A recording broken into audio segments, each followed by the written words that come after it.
Hi అండి, welcome to my channel.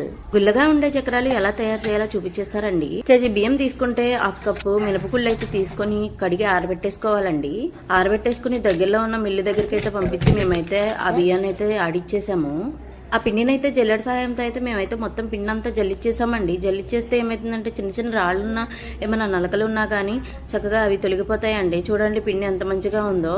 ఈ పిండిలోకి అయితే మా అత్తగారు అయితే చక్కగా వామ్ అయితే వేసి, వామ్ వేయడం వల్ల చాలా టేస్టీగా కూడా ఉంటాయండి, అరుగుదల కూడా ఉంటుంది, గ్యాస్ట్రిక్ ప్రాబ్లం కూడా ఉండదు. చక్కగా అలా అయితే చేస్తాం. పిండి కలపడానికి వేడి నీళ్ళు అయితే పొయ్యి మీద పెట్టేసాము. 2 కేజీల ఆయిల్ కూడా పోసాము. ఎక్కువ మోతాదులో కలపలేక కొద్దిగా పిండి తీసుకుని అందులో కారం, ఉప్పు అలాగే వేడి నీళ్ళు వేసి చక్కగా మా అత్తగారు అయితే చక్కగా కలిపేస్తున్నారు. మరీ వేడి నీళ్ళు అయితే పోసేయకూడదండి, గోరువెచ్చగా ఉండే నీళ్ళు మాత్రమే పోయాలండి.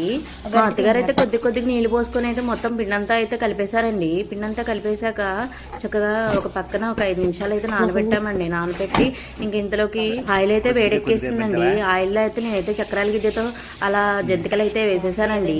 అలా వేస్తుంటే సెగ మీదకొచ్చేస్తుందని ఒక జాలి తీసుకొని జాలి మీద అయితే వేసి అందులో అయితే వేసేసానండి.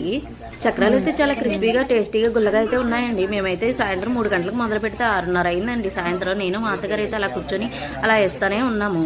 ఇన్ని చక్రాలు అయితే వేసేసి వాటాల కింద అయితే అందరికీ పనిచేసామండి మేమైతే. ఫస్ట్ టైం అయితే ఈ చక్రాలు నేను ఒక్కానండి, దోలు తీరిపోయింది. Please subscribe. Thank you for watching.